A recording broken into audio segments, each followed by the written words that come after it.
Short circuit से आग लगी और उनके बगल के बंकर में आग लगी और उन्होंने देखा कि जब बंकर में आग लगा है तो वो अपने बंकर से बाहर आए थे। उनका बंकर तीसरे या चौथे नंबर पे था और उन्होंने 5 जवानों को बचाया।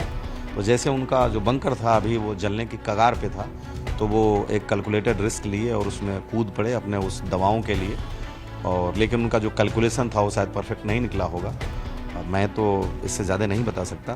तो लेकिन वो बाहर नहीं निकल पाए और फिर सुबह हमारी बहू का फ़ोन आया, उनको वहाँ से एक उनके ही बैचमेट थे ऊपर ही, तो उनका फ़ोन आया कि वहाँ पे आग लगी है। तो जब मुझे बताया गया लगभग 11 बजे कि अब वो नहीं रहे तो मैंने पूछा कि सहसा मुझे तकलीफ़ तो बहुत हुआ, बिल्कुल एक असाधारण बोझ था कंधे पे, बिल्कुल विश्वास नहीं हुआ। पत्नी हमारी बगल में बैठी थी तो हमने कहा कि अब वो नहीं रहे, इनको तब तक विश्वास नहीं हो रहा था। बोले नहीं आप झूठ बोल रहे हैं, कुछ नहीं हुआ मेरे बेटे को।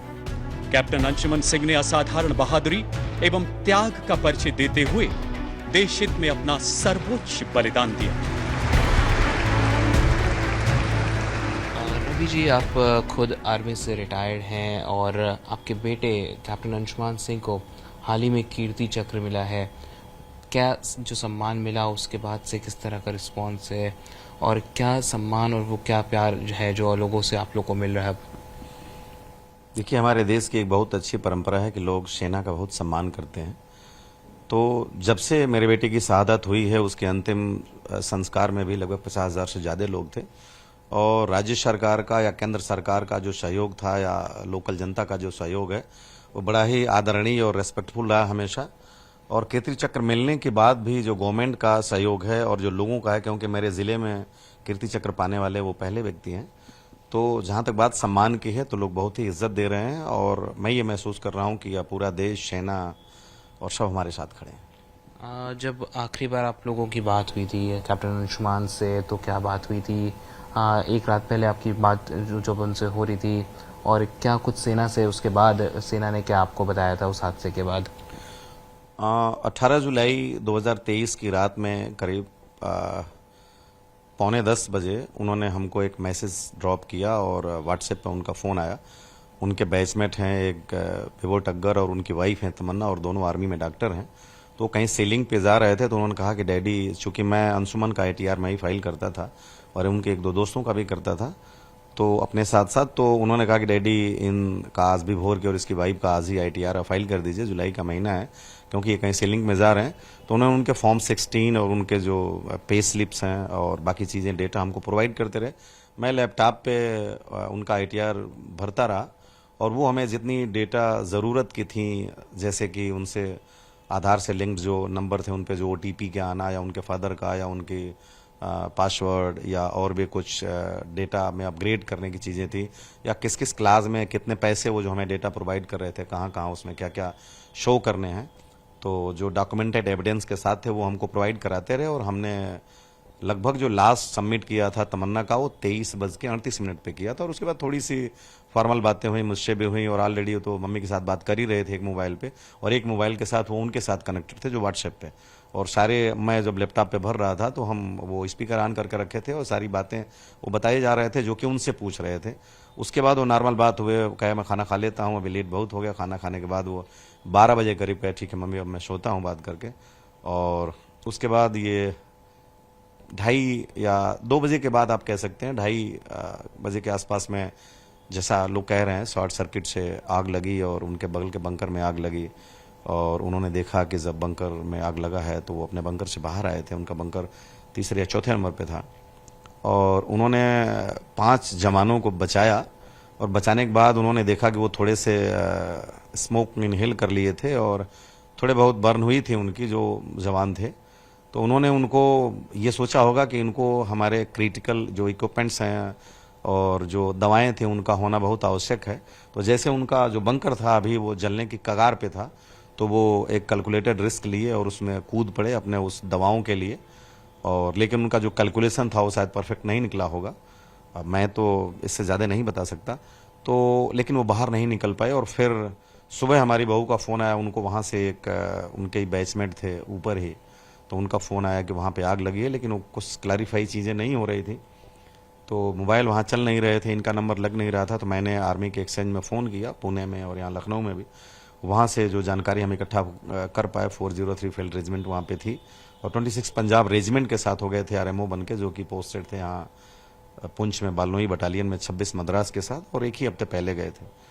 तो जब मुझे बताया गया लगभग 11 बजे कि अब वो नहीं रहे, तो मैंने पूछा कि सहसा मुझे तकलीफ तो बहुत हुआ, बिल्कुल एक असाधारण बोझ था कंधे पे, बिल्कुल विश्वास नहीं हुआ। पत्नी हमारी बगल में बैठी थी, तो हमने कहा कि अब वो नहीं रहे। इनको तब तक विश्वास नहीं हो रहा था, बोले नहीं आप झूठ बोल रहे हैं, कुछ नहीं हुआ मेरे बेटे को। मैंने पूछा, जब मुझे बताया गया, वहाँ से एक अधिकारी थे, शायद MGGS करके कोई थे या कोई कर्नल साहब थे, मैं रिमेम्बर नहीं कर पा रहा हूँ। तो मैंने उनसे कहा कि ये बताइए कि मेरा बेटा वीरों की तरह से शहीद हुआ या कायरों की तरह से। तो मुझे बताया गया कि नहीं, आपका बेटा बहुत वीर था और बहादुरों की तरह से 4-5 जिंदगियों को बचाने के बाद अपने जीवन को बलिदान दिया है। तो मैंने कहा था कि कोई बात नहीं, मैं जो खो चुका वो वापस तो नहीं आएगा, लेकिन मुझे फ़ख्र है कि मैंने जो डॉक्टर समझ के डॉक्टर बनाया था कि लोगों की ज़िंदगी बचाएगा, तो अपने मौत के अंतिम सफ़र में भी, जीवन के अंतिम सफ़र में भी वो लोगों की ज़िंदगी को बचाते हुए गया, और वो एक बहादुर था, वीर था, कायर नहीं था। जब कीर्ति चक्र के लिए कॉल आई तो क्या आप लोगों को बताया गया? जब उनको कीर्ति चक्र 26 जनवरी को जब नोटिस आई, कीर्ति चक्र मिला, उसके बाद कॉल आई, तो क्या बात हुई? और जब आप लोग राष्ट्रपति भवन गए तो कैसा वहाँ पे सम्मान मिला और क्या बातें हुई? देश के बड़े नेताओं से भी आप लोगों की मुलाकात हुई उस दौर में? हाँ, जब 26 जनवरी से पहले ही 25 जनवरी को जब अनाउंस हो गया था कीर्ति चक्र, तो माननीय रक्षा मंत्री जी का फ़ोन आया हमारे पास बधाई देने के लिए कि आपके पुत्र को कीर्ति चक्र मिला है। चूँकि वो हमारे यहाँ के सांसद भी हैं और मुझे सौभाग्य से 2 बार उनसे मिलने का अवसर भी मिला है। मैं जब भी माननीय रक्षा मंत्री जी से मिला तो मुझे ऐसा महसूस नहीं हुआ कि मैं भारत के रक्षा मंत्री से मिल रहा हूँ। मुझे ऐसा लगा कि मैं अपने बड़े भाई से मिल रहा हूँ, और उन्होंने ये इतना एक हेल्दी माहौल, एटमॉस्फेयर क्रिएट किया कि लगा ही नहीं, और बिल्कुल भोजपुरी में या हिंदी में जिस भी भाषा में हम वो अपनत्व को ये करने के लिए उन्होंने भोजपुरी का भी इस्तेमाल किया। और ऐसा लगा कि मैं किसी नेता के पास नहीं बल्कि अपने बड़े भाई के पास आया हूँ। तो उनका पहला कॉल आया था, और शहादत के बाद भी उनका कॉल हमारे पास आया था, और तमाम और गवर्नमेंट ऑफिशियल्स के, जिसमें चीफ ऑफ स्टाफ के और जो आर्म फोर्सेस के जो मेडिकल के हैं उनके, DGMS के भी तमाम लोगों के फ़ोन आए थे। तो उस दिन मुझे और बधाइयाँ आने लगी कि मुबारक हो एक बहुत बड़ा, जिसमें 26 पंजाब के CO के, उनके अर्जुन के या मद्रास रेजिमेंट के, तो जो भी लोग थे जिनके पास नंबर थे, सब ने अपना ये किया। जब हम अभी गए हैं यहाँ पे राष्ट्रपति भवन में, तो मेरी रक्षा मंत्री से फिर मुलाकात हुई, और आर्मी के तमाम बड़े बड़े जो अधिकारी हैं, CDS या vice chief of army staff, chief of army staff, इन्होंने सबने बहुत इज्जत से और बड़े एक डेकोरम को मेंटेन करते हुए एक इज्जत के साथ हमें वो पूरी इज्जत बख्शी, जो कि एक कीर्ति चक्र विजेता के परिवार को मिलनी चाहिए या जो होता होगा। लेकिन मुझे ऐसा लगा कि नहीं, मुझे उम्मीद से ज़्यादा, और हर कदम पे सरकार हमारे साथ खड़ी थी। कल आप लोग रायबरेली में थे, ना सिर्फ देश के बड़े नेता लेकिन जो विपक्ष के भी नेता हैं, राहुल गांधी, कल आप लोग की उनसे भी मुलाकात हुई। कीर्ति चक्र मिलने के बाद वो पहली मुलाकात थी, तो क्या कुछ चर्चाएं हुई राहुल गांधी से कल? अच्छा, कीर्ति चक्र मिला था, और मिलने के लिए भी यही था कि सम्मान देना था उनको, और इज्जत बख्शने के लिए ही कोई अपने पास बुलाता है, कुछ अपनी बातें रखता है, कुछ वो अपनी बातें रखते हैं। तो कुछ डिस्कशन चली, अपनी दर्द भी मैं बताई, ये सब चलता रहा। बाकी कुछ थोड़ा बहुत डिस्कस ऐसे नॉर्मली बातचीत होती रही। तो कुल कितनी देर बात हुई होगी राहुल गांधी से कल आप लोग की? आप कितनी देर मुलाकात हुई? आधा पौन घंटा बात हुई थी। आधा पौन घंटा। और किन किन मुद्दों पे बात हुई कल राहुल गांधी से आप लोग की? बात तो हम अपने लिए ही किए ज़्यादा, पर कुछ कुछ बातें होने लगी तो ऐसे बात निकलने लगी तो बात चल ली। अच्छा, कल आपने एक बयान दिया था अग्निवीर को लेके कि जो अग्निवीर योजना है उसमें सभी को एक समान जो है, जितने भी सोल्जर्स हैं सबको एक समान जो है सम्मान मिलना चाहिए, किस तरह का भेदभाव नहीं होना चाहिए। तो क्या ऐसे भी कोई जिक्र आप लोग ने राहुल गांधी से भी किया था? हमें क्वेश्चन पूछा गया, मीडिया वाले क्वेश्चन पूछे, तो अपनी पॉइंट रखी, जो कि एक होता है ना कि हम जब सब्जी खरीदने जाते हैं तो सब्जी ले लेते हैं, फिर हम बोलते हैं कि थोड़ी हरी मिर्च डाल दो। तो वो मैं फौजी की बीवी कैंटीन जो फ़ायदा हम उठाए, मेडिकल फ़ायदा उठाए, तो वो थोड़ा दिमाग में था, तो मैं वही बोली कि वो उनको भी मिलना चाहिए। बाकी अंदर की बातें मुझे इतना नॉलेज नहीं है, सरकार जो करती है क्या करती है उनके वो पॉइंट है। मैं एक अपने हिंदुस्तान के नागरिक के तौर पे अपना पॉइंट रखी, जो कि थोड़ा हाँ लाइट हो गया है वो। नहीं तो क्या आप मतलब ये मानती हैं कि अग्निवीर के तहत जिन लोगों का जो सिलेक्शन होता है उनको एक सम्मान ही जो है सारा कुछ मिलना चाहिए, सब एक बराबर होना चाहिए आर्मी में उनके लिए, दो तरह की चीज़ें नहीं होनी चाहिए?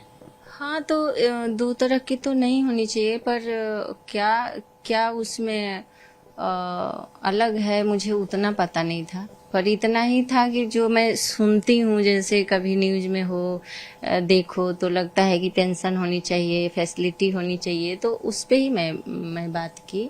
बाकी मुझे उससे ज़्यादा मुझे जानकारी भी नहीं है, एक हाउस वाइफ हूँ, इतना नॉलेज नहीं रखती मैं। तो होना चाहिए एक ही जैसे।